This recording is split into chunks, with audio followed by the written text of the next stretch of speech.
আসসালামু আলাইকুম। যাদের চুল পড়ে আজকের ভিডিওটি তাদের জন্য। দেখতেই পারছেন মেথি, পেঁয়াজ, রসুন, তেজপাতা, লবঙ্গ, রোজমেরি, কালো জিরা, তারপরে গোলমরিচ, বহেরা, আমলকি সব কিছু আমি নিয়ে নিয়েছি। আর এখানে নিয়েছি পাতা, নিম পাতা, মেহেদি পাতা, জবা ফুল পাতা।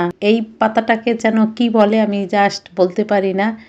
এক এক জায়গায় এক এক রকম বলে, তো আমরা বলি এইটাকে কালো মানিক পাতা। আপনারা কি বলেন জানি না। তারপরে খানকুনি পাতা, তুলসী পাতা, মানে সব পাতা নিয়ে নিয়েছি। আর আমি এইখানে কিউট তৈল নিয়েছি। আপনারা চাইলে যেই নারিকেল তৈল ইউজ করেন ওইটাও দিতে পারেন। আমি যেহেতু কিউট তৈলটা আমার খুব ভালো লাগে, এই জন্য আমি কিউট তৈল নিয়ে নিয়েছি। আর কড়াইয়ে আমি নারিকেল তৈল ঢেলে দিয়ে তার মধ্যে সমস্ত কিছু উপকরণ আমি দিয়ে দিব। আর এটা একেবারেই লো হিটে করতে হবে, কারণ সব উপকরণ থেকে নির্যাসটা বের করতে হবে, তাহলেই পারফেক্ট তৈল তৈরি হবে।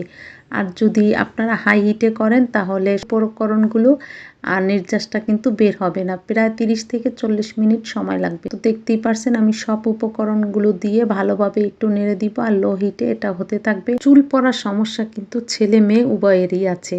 আর অনেক সময় আমরা টাকা দিয়ে তৈল কিনি, আমরা কিন্তু চাইলে এভাবে নিজেরাও ঘরোয়াভাবে চুল পড়ার সমস্যার জন্য এইভাবে নারিকেল তৈল তৈরি করে নিতে পারি। এটা কিন্তু খুবই কার্যকর। তো একেবারেই লো হিটে করছি। নির্যাসটা বের হয়ে যখন যাবে তখন দেখবেন এইরকম একটা কালার চলে আসবে, তৈলের কালারটাও পরিবর্তন হয়ে যাবে। ইউটিউব থেকে আমার ভিডিওটি দেখছেন চাইলে সাবস্ক্রাইব করতে পারেন, যারা ফেসবুক থেকে দেখছেন চাইলে আমার পেজটি ফলো করতে পারেন। তৈল কিন্তু রেডি হয়ে গিয়েছে, এখন আমি এটা ছেঁকে নিব। আর এই তৈলটা বেশি দিন সংরক্ষণের জন্য মাঝে মাঝে রোদ্রে দিবেন, তাহলে তেলের গুণগত মানটা ভালো থাকে। আর তেলের কালারটা কেমন হয়েছে দেখেই বুঝতে পারছেন। আপনারাও ট্রাই করুন। আজকের মতো এখানে বিদায় নিচ্ছি। আল্লাহ।